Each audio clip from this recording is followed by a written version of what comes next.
everybody, and welcome back to the very first episode of Al Pacino's Prison Scene that me and Jake are actually together in the same room for. This is our podcast where we look at movies that objectively have no deeper meaning. Of course, I'm your host, Thomas Butler, and with me is my co-host, Jake Ferrier.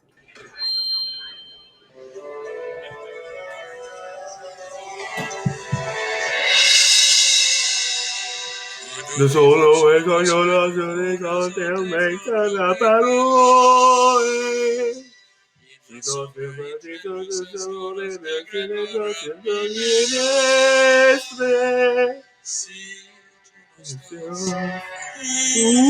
Usa y donde patiti. Es para Are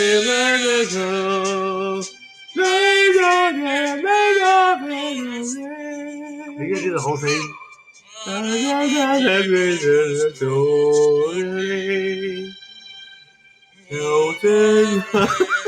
Okay, no, it's not right there. That's enough of that. All right, well, So I would like to apologize to everyone's eardrums for a second. That was Jake singing along with Will Ferrell at the end, arguably the climax, maybe not the climax. I don't really know what the climax is anymore. The fucking Catalina Wine Mixer. That's right, the Catalina Wine Mixer in Step Brothers, which is, of course, the movie we are discussing today. In my honest opinion, out of the three movies, so there's Talladega Nights, Step Brothers, and Holmes and Watson. Step Brothers is my favorite. And I think it's fair to say that Holmes and Watson is everybody's least favorite. I've seen Holmes and Watson one too many times, and I've only seen it once. I've seen it like 3 times. I mean, I think it's pretty funny. No, it's well, the part where he bites the onion. Come on, dude. Make England great again. Step Brothers is a good movie. It's a movie I've seen several times, but for some reason, every single time I see Step Brothers, I feel like I like it a little less. A little less? And I don't know why. I like it a little more every time. I think this time I actually almost cried at the end. In the Catalina Wine Mixer? Yeah. Well, there you go. It's bringing out your emotions. I just think that I've never really looked at it, but there's a lot to say in this movie. There's definitely something to say. I don't know. I don't feel like I got a lot out of this. But maybe you are going to bring You have more notes than me. Yeah, I just write big. Okay. But, so I guess I'm going to hop into a recap, unless you want to say something else first. Go ahead. Okay. So, the movie begins with, I think it showcases, Brennan, which is Will Ferrell, and then, Dale, which is John C. Reilly, doing their thing. And then their individual parents, Brennan's mom and Dale's dad, meet and then get married. And then Brennan and Dale are like, well, we don't need them. We've got a cool setup going on. As in Dale with his dad and Brennan with his mom. They do not like the new people coming into their lives. But over the course of the movie, well, initially Brennan and Dale are at each other's throats. They're enemies. Don't touch Dale's drum set. All right. But Brennan touches the drum set. And then this magnificent fight that I'm assuming lasts literally almost 24 hours occurs in their front yard. But then once they meet Derek, who is Brennan's actual brother, and Dale punches him in the face out of the treehouse, and he falls on the ground, which is one of my favorite parts in the whole movie. Then Brennan and Dale come together as a united force to create the entertainment company. I was going to say Entertainment 720, and that's for Parks and Rec. I don't remember what the entertainment Prestige Worldwide. Oh, yeah. Prestige Worldwide. Thank you, Jake. Worldwide. Why? They come together to make that, and they create the iconic music video, Boats and Hoes, where they wreck their dad's boat and ruin all of his plans, which makes dad go ballistic and eventually leads to him divorcing Brennan's mom. So then now everyone's unhappy, which forces Brennan and Dale to grow up, in quotes, and become adults, in quotes, because throughout the whole movie they've been told that it's time to grow up. You're in your late 30s, early 40s. I don't know exactly how old they are.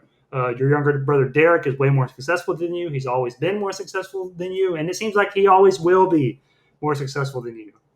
So when the parents divorce, Brennan and Dale both go on separate ventures and arguably become pretty successful, which brings us to the Catalina Wine Mixer. The fucking Catalina wine mixer. which is where Dale, as hired by Brennan, is the lead chef or something like that. He works for the catering company. And then Brennan is All the right, one. well, okay. So Brennan works for Derek.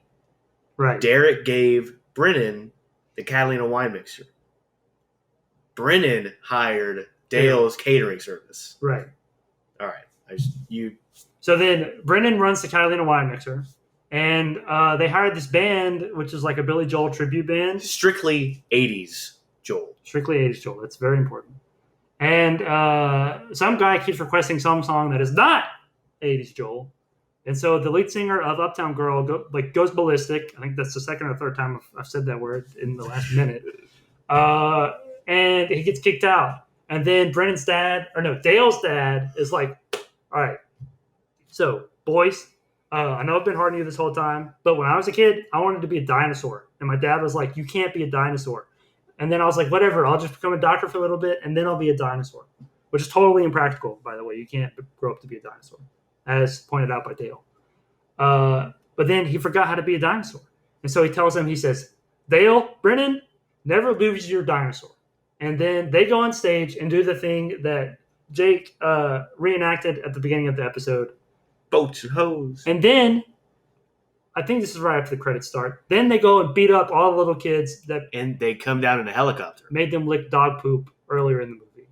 And that's Step Brothers. There's also bunk beds at one point. Which is one of the best scenes. Right. I mean, it gives them so much more room for activities. And that's what happens in Step Brothers.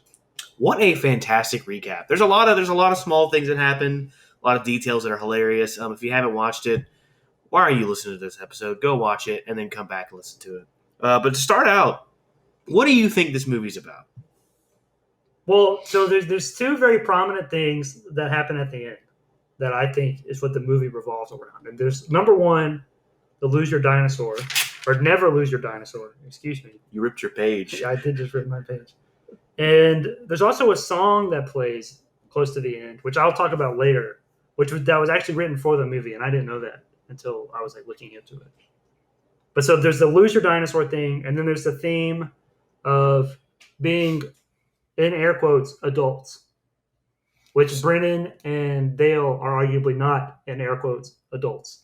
Oh, absolutely. And I think that being adults, in air quotes, and losing your dinosaur, I think those are somewhat related. They follow the same train of thought, kind of. Am I right? For me, I definitely agree with losing your dinosaur, but I also really focused on the idea of family in this movie. Okay.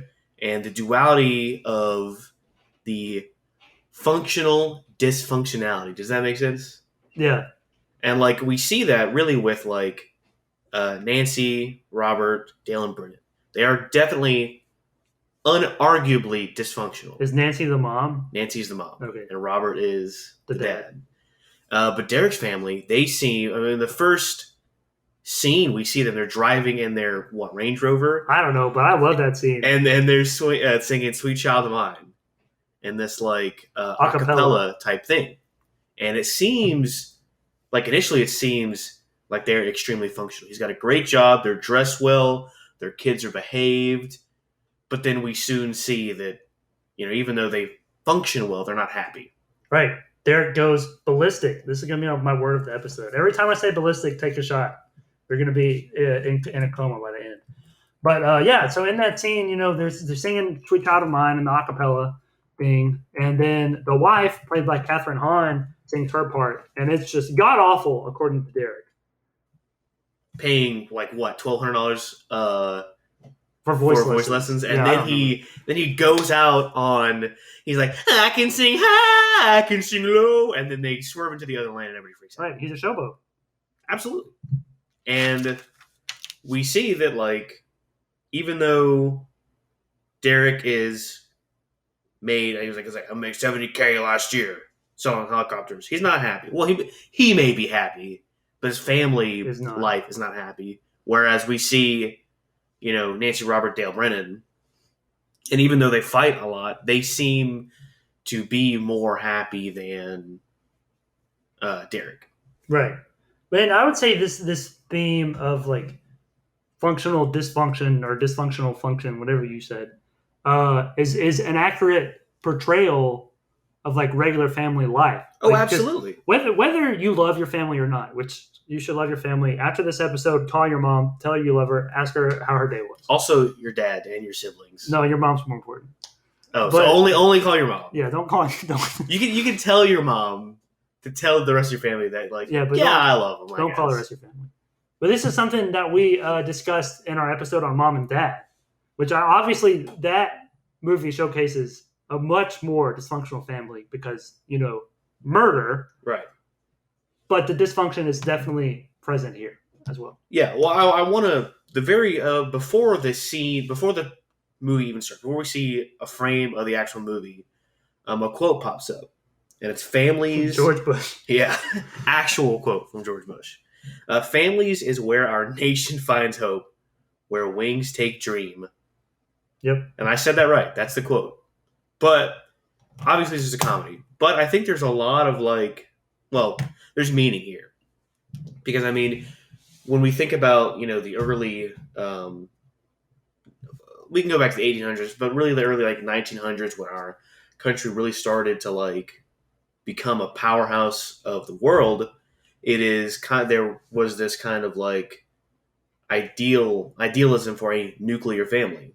Different people of different walks of life coming together to create a family. And within that family is where, you live the rest of your life, where you find that happiness. Yeah. I wasn't really listening to what you were saying. I was looking something up on my phone. So if you have something to add to that, you can add it, or I'm going to probably go off on something else. You can go off on something else. So I was just looking up. So the thing about the quote, because it says actual quote from George Bush, I think that's important because I was looking up on my phone if Talladega Nights came out before Step Brothers. Because Talladega Nights, if I remember correctly, also opens with a quote. I believe it says it's from Margaret Thatcher. But that quote is not an actual quote. So then opening this movie with a quote, obviously everyone's first impression would be it's not a real quote. But it is actually from George W. Bush, which adds credibility to it, which makes me think that Adam McKay and the people behind Step Brothers went into this movie putting more forethought into a deeper meaning behind it, if that makes sense. Yeah, it does. Okay, so you're saying that Talladega Nights is a comedy like this, but that they wrote it and produced and directed it, all that stuff, with the intention of embedding a meaning. Yeah, but I'm saying more so this time with Step Brothers because that's what I'm saying. Real yeah, that's what I'm saying.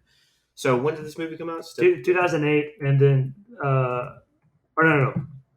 Yeah, this was 2008, and Talladega Nights was 2006. Okay, so 12 years later, Thomas. Yes. People are finally digging in to what Step Brothers is actually about. Here we are. Well, it's 8/13/2020. Mark it on your calendars, folks, because in 50 years, this day will be remembered. It's one of the greatest moments in history. Now, for you listeners, it's a different day, but pretend like it's August 13th, 2020. Day of recording. Yes. So just in your head, take it back to whatever you're doing on that day and pretend like you were listening to us. Pretend like you're in the room, right? You're right here. Oh, look there. What's up? You stay over there because we're recording, but I'll wave at you sometimes. That's where you're sitting. You're sitting on the couch over there. Yeah. So I'll give you some measurements. About 6 feet. 6 feet. 6 feet? Yeah, 6 feet. They have to be 6 feet away. Oh, right. 6 feet, sitting on the couch next to Shaq, underneath the pictures of us. Right. All right. I don't know where we were. We were talking about just the first quote. Oh, just meaning? Yeah. There's meaning in this movie, and we're going to find it. Yeah. Let's get into it. Okay. You want to go or do you want me to go? You can go ahead and go. Okay. So the next thing I have written down is because I was going into this thinking about the Never Lose Your Dinosaur. Okay, that's obviously what this movie is about. But I wrote down, beside that, the adult mind versus the child mind. Because I think that to most of the characters in this film, Brennan and Dale are seen as man-children because of how they act. And, there's one point where the dad says something like, you're adults, it's time you start acting like adults. So everyone feels like they don't belong. But there's also the scene when they're walking home past the playground or whatever it was, and all these little kids start like jumping up on him. So that shows to me, like throughout the movie, we're shown that Brennan and Dale don't belong to the adults, but then in that scene, we see that they don't really belong to the kids either. So they're kind of like in this middle ground where they don't really belong anywhere. But because society holds importance on, being in air quotes an adult, then Brennan and Dale cannot be successful. Yeah, and I don't want to add to that. I think that the interview montage is a perfect example of that. And I've been dealing this a lot with this recently at work. It's just this ridiculous amount of like corporate professionalism. Like, I understand that they do not have a great job history. Is it Pam or Pan? Or Pam, like with a B.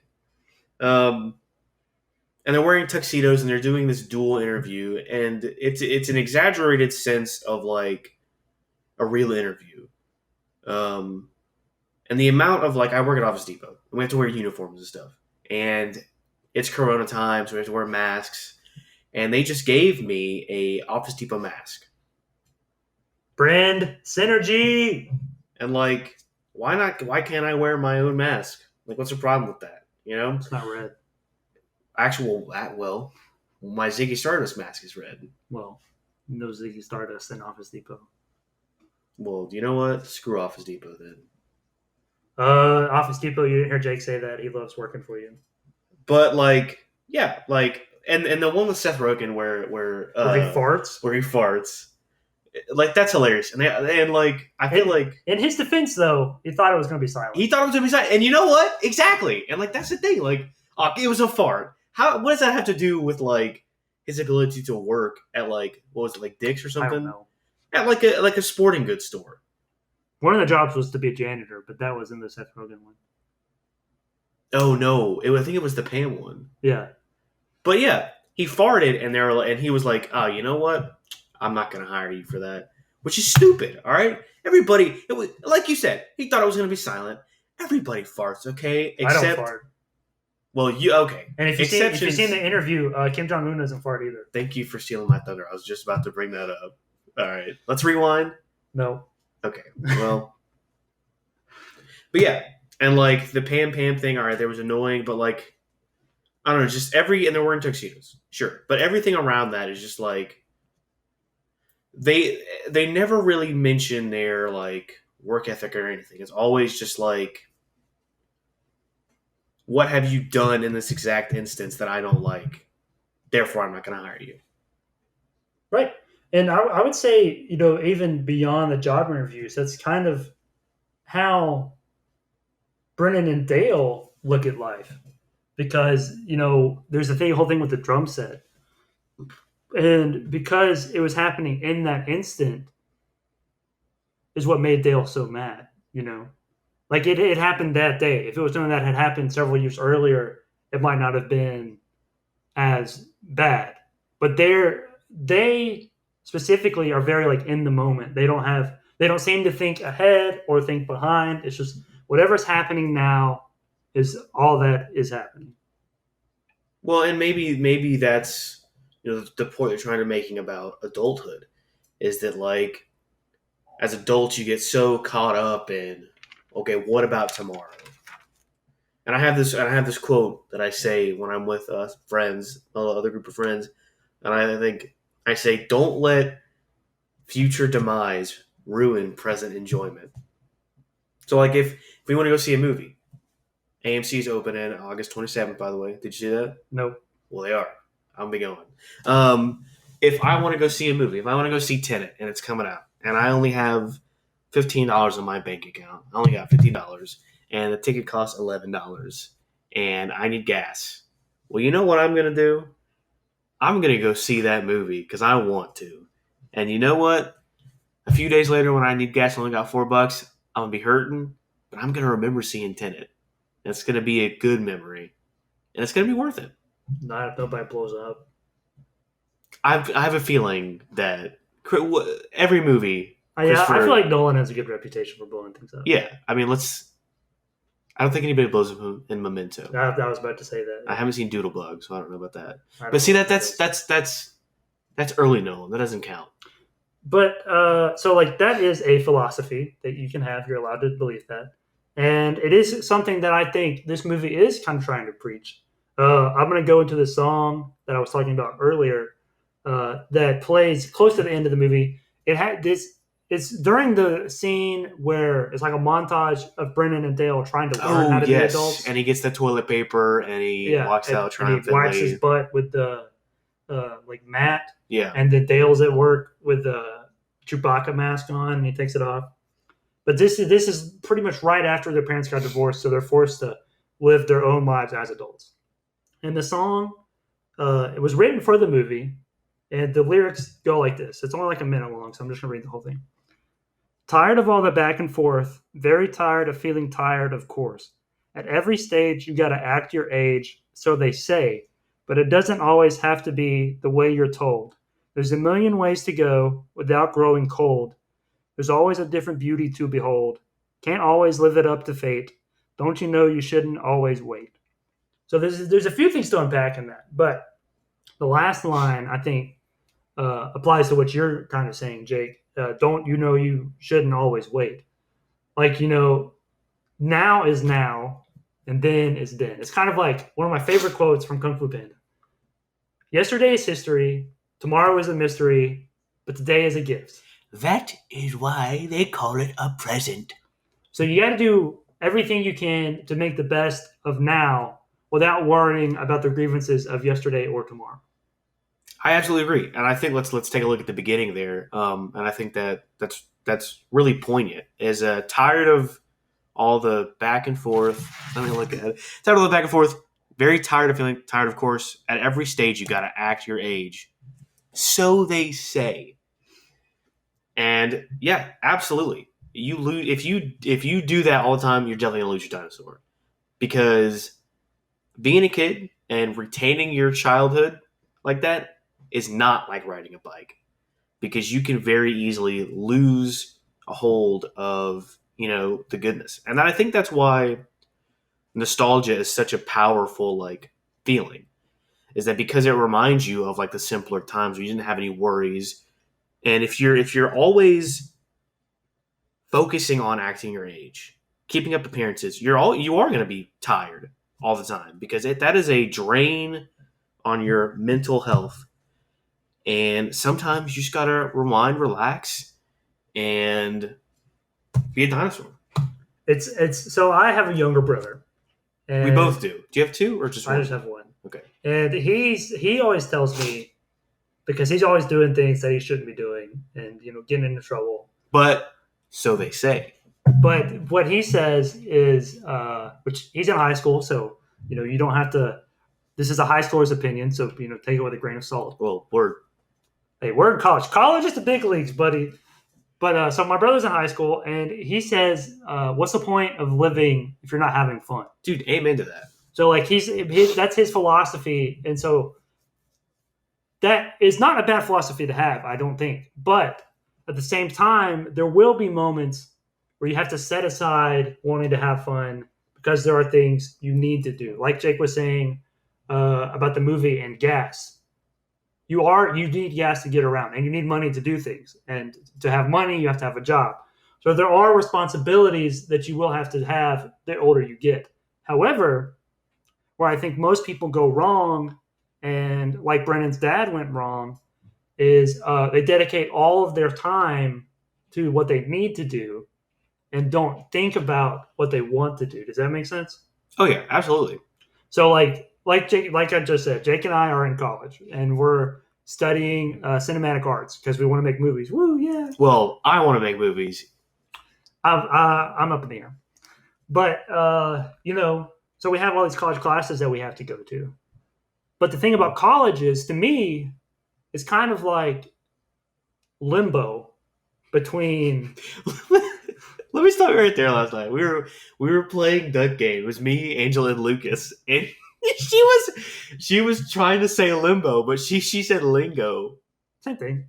Okay, sorry. Continue. So college is kind of like a lingo, right? It's like the in between, because limbo in real life or in mythology is in between life and death. Or for all you Catholics out there, we can call it purgatory. Okay. So what I see college as is kind of like a limbo between your kid life and your adult life. And it's also acts as kind of like a tutorial stage of how to be an adult. Because while you're in college, you're technically not like on your own, really. But at the same time, for most people, you're not at home either. So you get to evolve and grow, but you're getting to do it on your own. So like there's still time to have fun and there's still time to be serious. And it's balancing act. Now the problem is once you get out of college, which obviously we're not there yet. Once you get out of college, how do you continue to balance fun with what needs to be done? Because something I noticed this summer, which as Jake said, this is August 2020, so this summer was the COVID pandemic, which hopefully will be over by next summer, but we'll see. Um, I was just sitting in the house all day, every day, bored out of my mind. So like all I had to do was things I wanted to do, but because all I had to do was what I wanted to do, I didn't want to do anything. Does that make sense? Yeah. So then I got a job working for Domino's, which it's not the most glamorous job in the world, but it gave me something to do, and then doing something that you don't necessarily want to do because you need to do it makes the fun times more fun, I think. It's kind of like absence makes the heart grow fonder. It's kind of like one of those things. Yeah, I think it is a greater reward when you have to set aside time to do fun things.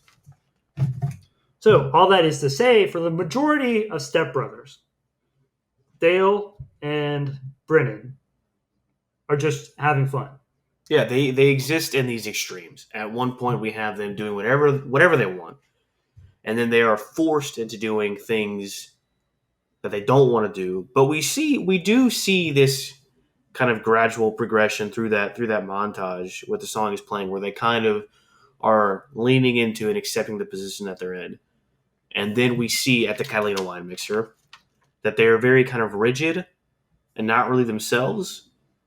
But by the end of the movie, that they have kind of broken through that wall and combined the fun and work into a productive adult.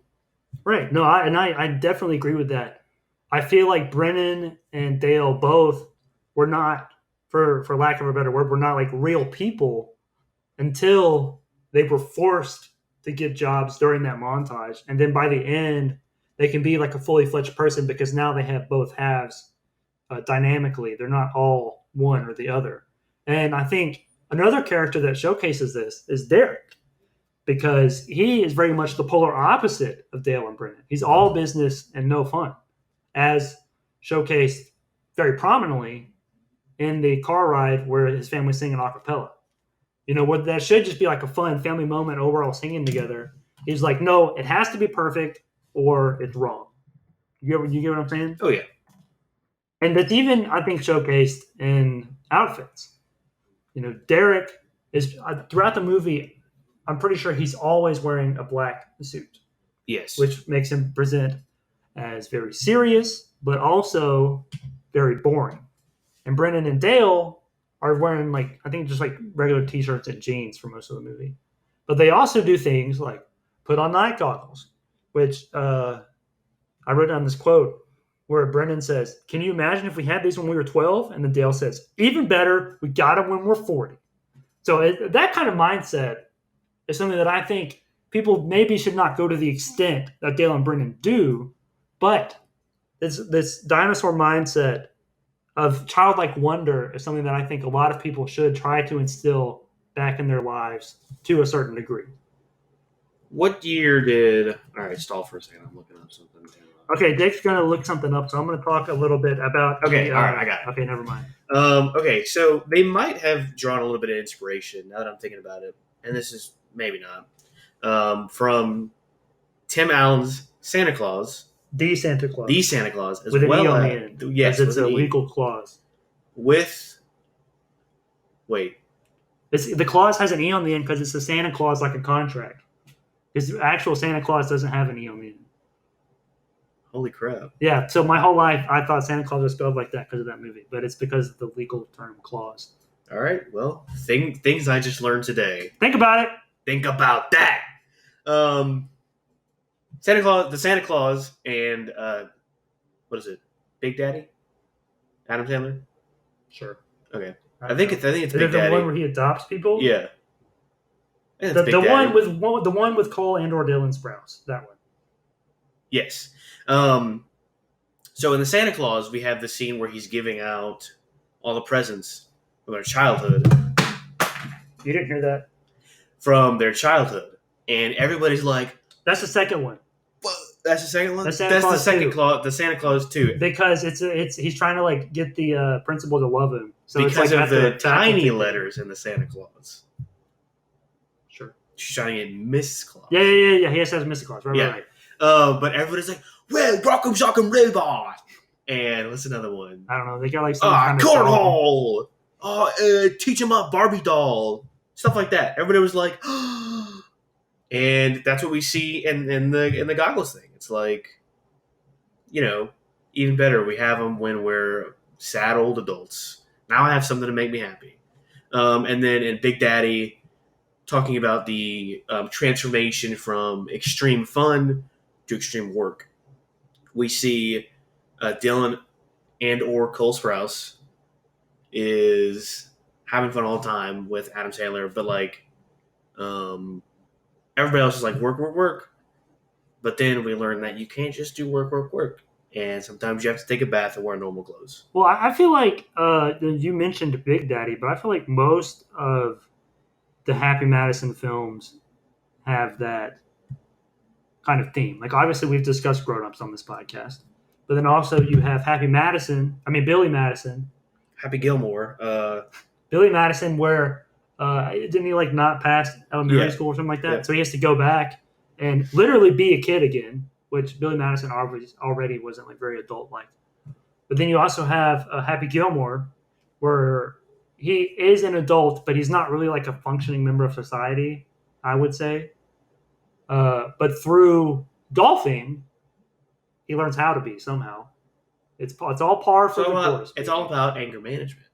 That's another movie. It is, but that's what like golf teaches him, is like how to like control your stroke. But let me say this: are you ready, folks? You know what all of those have in common? That better not screw up our audio.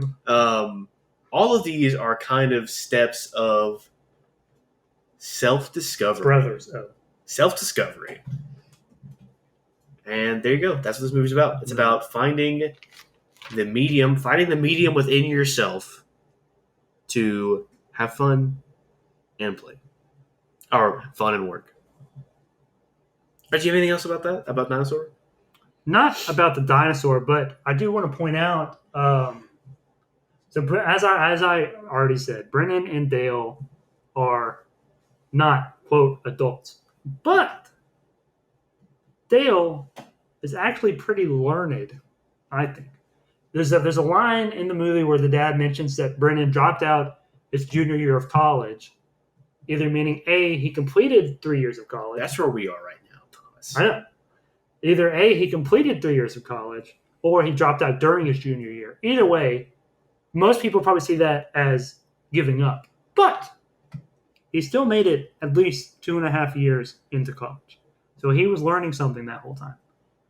And later, when he gets his job for the culinary company, or whatever it is, when he's getting interviewed by Ken Jeong, there's this line in his resume, something like, for 22 years, he went Kerouac on everyone's ass. And what that is referring to is the writer, Jack Kerouac, who I'm pretty sure is of the Beat generation. And if I had not taken the literature class that I took last semester, which I was not required to take, by the way, I wouldn't even know who that is. I don't know who that is. So, well, it's from the Beat generation, which was like this generation of poets and writers that like stuck it to the man, really. And they would just like go off and like do drugs and go drive and just like do whatever they wanted, basically. But because Dale puts that in his resume, that would imply that he knows who Jack Kerouac is and that he studied him. So he's not as dumb as the rest of the movie and the other characters in the movie would lead you to believe. The fact that you look, I think I have another writer I want to talk about. The fact that you bring up Kerouac, a writer, makes me think that this is even more prevalent. So I think there's a lot of the ideals of Romanticism, which was a 1700s, late 1700s movement that continued for a while. That basically celebrated the individual. Yes, but it kind of like talked about ideals of like grandeur and like things like, and this is seen in Stephen Crane's novel, The Red Badge of Courage, which I had to read. Boring. But basically, Henry Fleming, this young kid going into the military, I think World War One, but has these ideas of being a war hero, but he finds out in reality that war is nothing like that. There's just death and destruction everywhere. And I think that in the beginning we see, let's see, The beginning of Step Brothers? yeah, the beginning of Step Brothers. During the wedding and after the wedding, Dale and Brennan both are having these like ideas of how great everything's going to be. Dale's like, "What if she comes up on me and grabs my cock? What am I supposed to do?" And he's like, "I'm gonna be a doctor and all that stuff." And so I think that the fact that you bring up another famous writer, I think pulls into that more and makes that like more a possibility. What was Romanticism? Like, what was the So deal there? the definition of Romanticism is, let's see, there are 5 characteristics. It's interest in the common man in childhood, strong senses of emotions and feelings, all of nature, celebration of the individual, and importance of imagination. I would say that's definitely in, especially Dale's character, because that's part of the reason why Derek's wife is attracted to him, because of those qualities. But those qualities make him, as I said earlier, like the polar opposite of Derek. Does that make Right. sense? So like he represents this maybe seen as aloofness in air quotes to other people, but Romanticism is regarded as a great era of literary work. Almost like 100 years. Yeah. But those qualities, if I told you a man had most of those qualities in today's day and age and just like listed them off, you would probably think he's like a wuss or something, you know? Yeah. Does that make sense? To me, yeah. Okay. And I think and the Red Badge of Courage deals a lot with that post anti-romanticism. And so maybe that's like where, like you said, Derek's character comes in. Life, he's like, basically, life isn't like that. Life is hard and grueling. War is hard and grueling. And you gotta hunker down and deal with it till you die. And that's what the Red Badge of Courage is about. And that's who Derek is. Except he's got a 12-pack of oily ribs. Oh, no! All right, Lucas just came in, guys. He smells really sweaty, like the outside. Woo! What? Lucas just came inside. All right, I still got to get through family. Okay, so I didn't read the Red Badge of Courage. So I didn't either. I can't really speak to that. But this movie, we talked about like the functional dysfunctional family, and then we've talked about like men or adults versus children, but we haven't really talked about the family unit as a whole. Absolutely. We have not. I was trying to lead into it. I know, but I messed up. Okay. No, we haven't. And I think that the family unit as a whole, like as you so poignantly put it, is a very big factor in this movie because we have 2 divorced families with. Sorry, that's okay. Howdy, roundabout. Say howdy roundabout. Yeah. All right, you know what? We're just gonna cut all of that out, and we're just gonna go back to before Lucas came in. So go back to what you were saying. But the red badge of courage. No. Like we talked about a lot about the. But I know, but that was the last thing that was said before he came in, right? yes, and Okay. then you said, Well, I didn't read the Red Badge of Courage. I've never heard of it I haven't before read it either, but I today, did analyze it. so I can't really speak to that. But there's themes in this movie. We talked a little bit about the functional dysfunction of family, but we haven't talked about. I think the families presented in Step Brothers are actually like good examples of what an American family can or should be, especially by the end of the film. Yeah, and I think that the family unit as a whole is a very important theme in this film, especially considering that our four main characters are both from divorced families, um, and it's an interesting duality here because we see Robert and Dale and Nancy and Brennan. Nancy has a problem, which we see later in the film, that Nancy has coddled Brennan, and Robert has been too harsh and unfatherly to Dale, but we see that they have like the same outcome. Right. So I think the lesson here is that we need, in like all things, that we need to find this balance between, coddling and punishment, or however you want to put that. But the way that they really come together is, so Robert's at like the ear thing, and he's like boobies, and then they're going off to have some little fun time, but I think something happens, but basically Nancy's like, oh, that's just my 39-year-old son Brennan, and Robert's like, I have a 40-year-old son. Are you talking about like when they meet? Yeah, Yeah. in the beginning, and that brings them together, which is interesting. That really all they have to go to In common. in common is that they both have 40-year-old sons, which is a recipe for disaster, if you ask me. But we see that in the end, it's a recipe for love, I mean, Thomas. because it's Brennan and Dale are arguably what tears Nancy and Robert apart initially, but they're also what bring them together. I'm gonna throw up. I feel like I'm gonna throw up. Was that from when they told him they were divorced? And Will Ferrell was just like, ah! But yeah, so it was Dale and Brennan's fault that the parents got divorced, but it's also their fault in the end that they get back together. Well, yeah, but it is Dale and Brennan's fault vicariously through the raising of them. How Nancy and Robert have raised them. So yes, they did complete the action, but Nancy and Robert were like bad parents. Yes, but then And then they discussed this. They discussed this. Oh, I understand what you're about to say.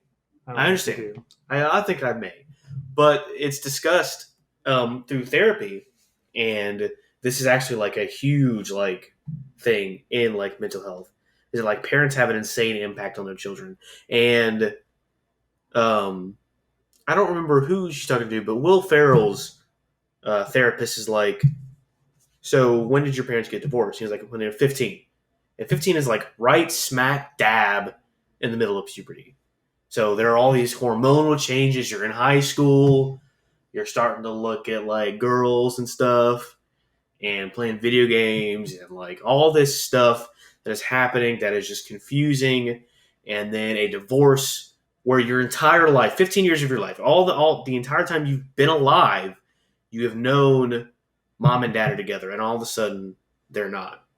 And so then you have maybe the dad who was kind of like the more punishment side, whereas the mother was more of the like loving side. Obviously, they both loved you and did all that stuff, but you kind of see like both sides of the same coin, and you get this balance.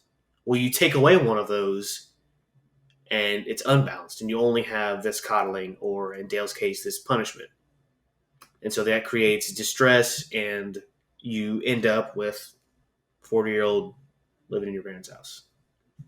So basically, what you just said, it all comes down to balance, which is something in this episode we've discussed in a few different ways. We discussed it earlier. We were talking about having fun and like the responsibilities life has, being serious while still being a child. And now you're discussing it in the family household. Uh, like you said, Nancy did coddle Brennan, and Robert was likely more stern and strict towards Dale. Well, as a result of his life, as his childhood. I'm sorry to interrupt you, but let's go back to the T-Rex right quick. That quote, Robert's dad said, "Stop being a fucking dinosaur and get a job. You're 17." Yes. But so what I was saying was like they're two extremes, and an extreme cannot work and function and like create a healthy lifestyle for anyone. We see it with Derek, as I said earlier, within his family. We see it with Dale and Brennan. They're two sides of the same coin. But now we have Nancy and Robert, who are also two sides of the same coin, as in Nancy is all love and nurture, and Robert seems to be all stern and strict. But together, if they can work together, then the balance can create a really healthy dynamic. Which is what we end up seeing at the end of the movie. Right. Because Brennan and Dale have found that balance. And Derek obviously needs more work, but they even show that Derek is going to learn, or is starting to learn, a little more balance, because he lets Will Ferrell hug him, even though initially he says, "Get away from me, faggot!" But then he accepts it. And I think, yeah, he does. And I think it's important to note that in this little scene, everybody kind of has these dreams, or these daydreams or whatever. And Derek's is back to his childhood when they were flying kites. He's like, "You're the best big brother I ever had." Yeah, and then he became a jerk. Then he became a jerk. He lost his dinosaur, Thomas. Very early. And I think that, that's probably due to his parents getting divorced. Exactly. That's what I'm saying, Thomas. But like I said, keep in mind that his was the only thing that actually happened. Are you talking about Derek? Yes. The visions. Right. The daydreams. And I think that this goes back into the idea of like the T-Rex thing. Is that deep down, and the professionalism, deep down, Derek wants to have this brother, but he's so worried about what everybody else will think that he can't.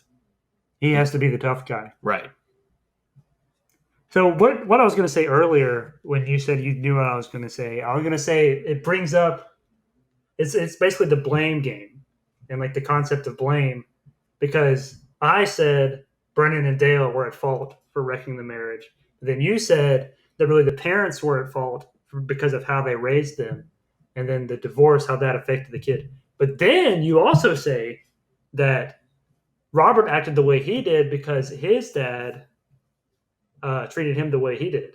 And that's a slippery slope, because if you keep going back, then really it ends up being God's fault.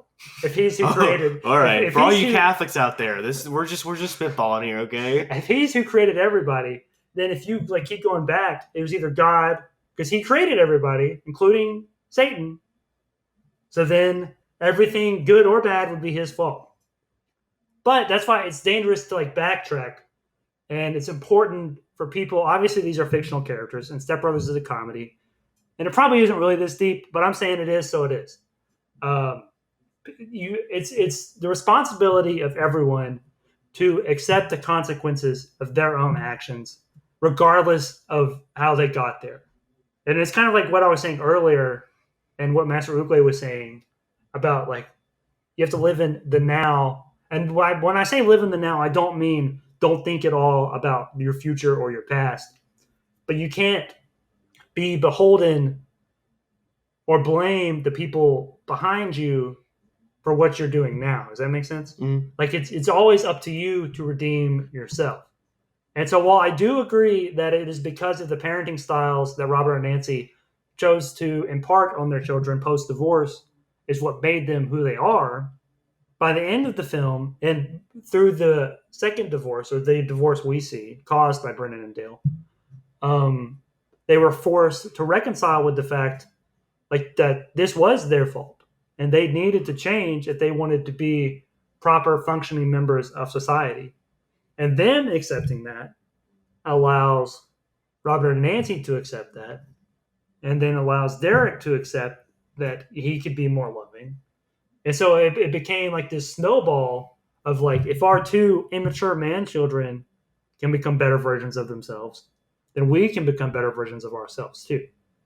And it's kind of like the cycle of generation to generation.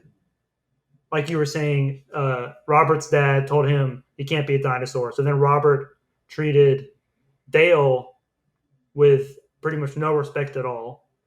And that created Dale to be who he is. I forgot. I lost my train of thought. Then I was following along.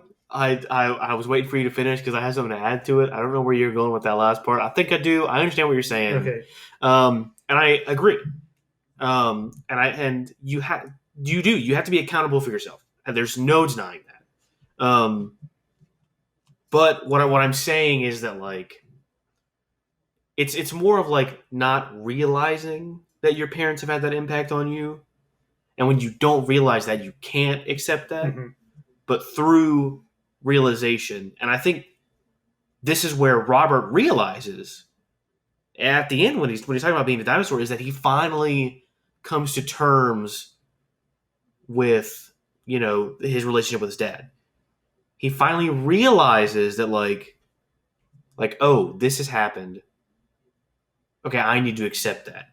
Well, and it's possible that since he had Dale or since he's graduated from college, he had blocked that memory out because he was told, well, he says 17, but it's likely that his father was trying to enforce the fact that you can't be a dinosaur earlier, like at an earlier age for Robert. So his whole life has been instilled with the notion that he has to be a serious businessman and like that's it. Right. And I think that the resentment that he held onto his father for, you're talking about the blame game and talking about blaming the parents. And I think the resentment that Robert had held onto for his father spilled over to Dale. And so I think that Robert may have been blaming Dale for how like unhappy he was and how his life turned out and all that stuff, when really it's about blame. He should be blaming himself for the resentment that he was holding on. And when he can accept that he has that resentment is when he can let it go. And it's when he can become this balanced human. And I think that's kind of where I was going with that when I confused myself.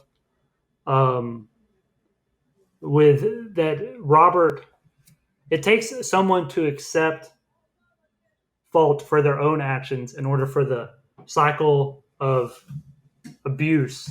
It's not like actual abuse, but just for the purposes of this sentence, the cycle to break the cycle of abuse in the family, whether it be like mental or like physical or just like whatever. Because most people, as showcased in progressive commercials, most people grow up to be their parents without realizing it. Yeah.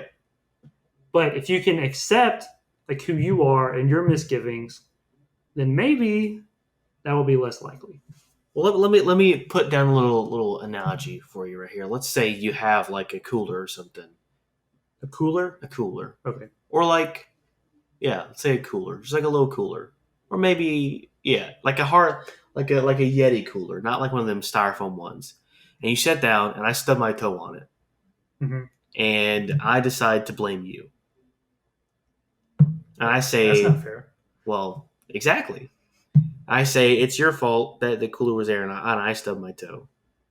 But until I can accept that I stepped right there and I hit my toe, there's always going to be this tension.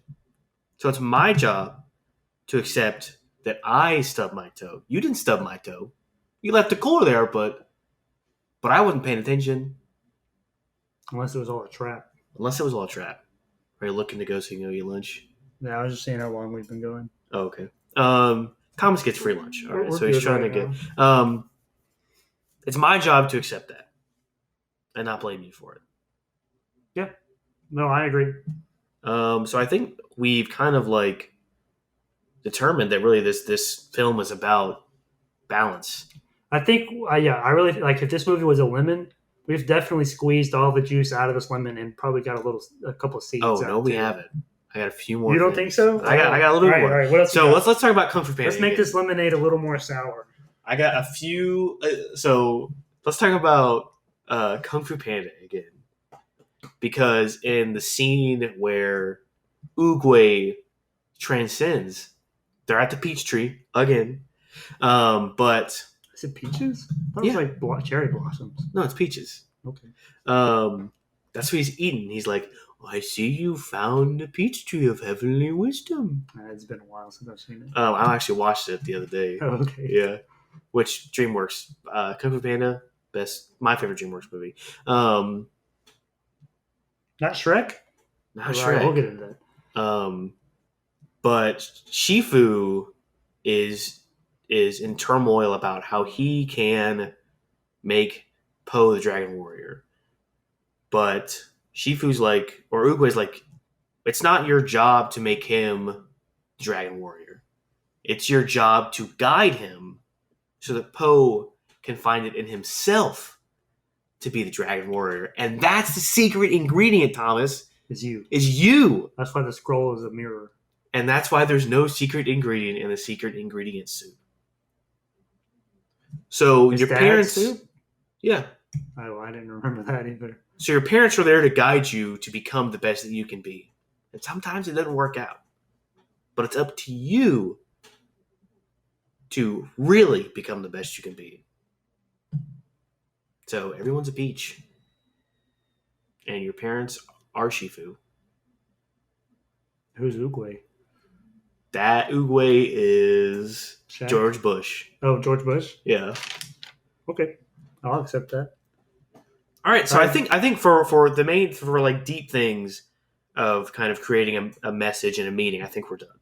But I also want to point out there's a few small things. We're talking about the idea. We were talking about like the idea of like divorce and separation. So in the first night they're asleep, they're insulting each other, and it goes back, and it's only Dale in the frame and only Will Ferrell in the frame. Yes, which kind of furthers that idea of division. In the montage when they're like pranking each other, Brennan does like the cut and like the thing, and he's got bloody footprints on his back, and it says "Take a hike," which I don't know what that means, but I think that's funny. Okay. Also, I want to talk like there's a lot of like trauma and like pain that kind of like brings people together and tears people apart, and then brings them back together. And the tearing apart is trauma that brings them back together. And let's take a look at Stranger Things.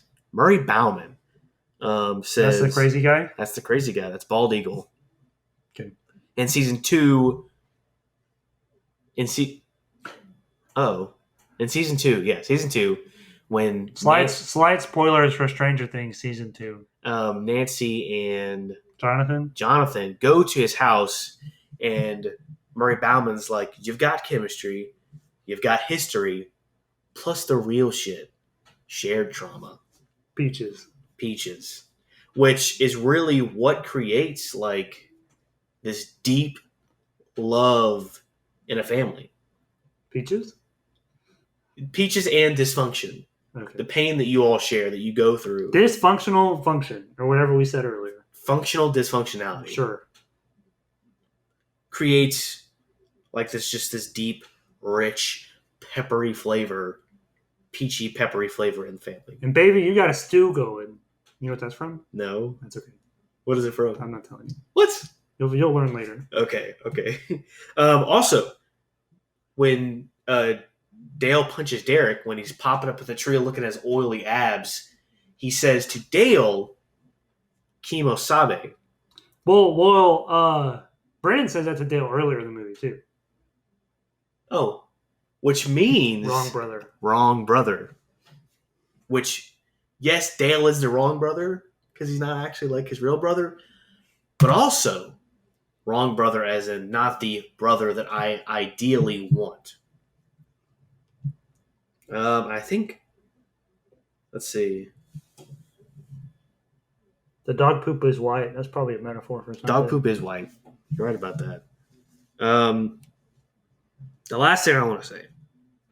Oh, two more things. The sailing montage when they're on the boat. Or no. You talking about the music video? Yeah. Sorry. The music video, I think, is meta and just how much they enjoyed making this movie. Okay. Last thing I want to say. This is it. I promise. Is at the end of the movie, when he sings the song, he puts a tape in the tape player. So does Brennan just have that tape with him wherever he goes? He was ready. He was ready? You think that's what it was? I didn't notice he put in a tape. Yeah, he put in a tape. But you gotta come prepared for the Catalina wine mixer. Ooh. Here we go. He carries that around with him as a reminder. Oh, that was me. I'm crinkling. Okay. As a reminder that he has a mangina. Or he planned the whole Catalina wine mixer so that guy would yell at the dude and get him scared off stage. And he had that tape because he knew he was going to go on stage and sing with Dale. That's what it was. Had to have been. He did write the movie. Who did? Will Ferrell. Brennan? Yeah. Did he? I actually don't know. Probably not. But, you know. We're saying he did, so he did. So he did. There you go. This entire movie is about peaches. That's what I got from today. There you have it, folks. I honestly don't remember anything we said before you started talking about peaches. There you go, folks. Peaches. That's a good song by the presidents of the USA. You should listen to it. Got a lot of peaches. Something like that. So is that it? That's all you got? That's all I got. Did anybody blow up? I don't think anybody did. Nobody blew up, which sucks because this is one of my favorite movies. I gotta give it a low rating. I might have to give it a 0. Because I mean, like he freaks out because of the drum set, but it's not even like a. Okay. The boat crashes. See, I was thinking about that. It's maybe like a 0.5, maybe. Can you give it a 0.5? I might give it 0.25. I don't know. Okay, I'll accept a 0.25. Because you gave it a 0, I gave it a 0.5. Let's average that to 0.25. Okay. So 0.25. According to the Ready or Not principle, Step Brothers is the worst movie we have discussed on this podcast. Which sucks because it's so funny. I like it less every time. Damn. I like it more every time. That being said, I like Talladega Nights more every time. So, all you Shaggy Goose Egg boys, all you Shaggy Goose Egg boys out there, if you want us to discuss Talladega Nights, the Ballad of Ricky Bobby, give us a like and subscribe. Comment below if you. Okay. Make sure you share. If you have any questions, disagreements, you want to tell us that we should disband the Ready or Not scale. It's not happening. Not happening. So you can say it, but we're going to ignore you. Go ahead and head on over to Twitter, at PacinoPod. Smash that like button. Ring the bell. Smash that like button. What's going on today, guys? And today we have a very special episode of... And then that's how it's going to go. Or you can send us an email, pacinopodcast@gmail.com. That's it. And with that, I'm going to leave you with the peaches and a nice, crisp stout and sauerkraut. Stout and sauerkraut. How do we stop this? You just press pause.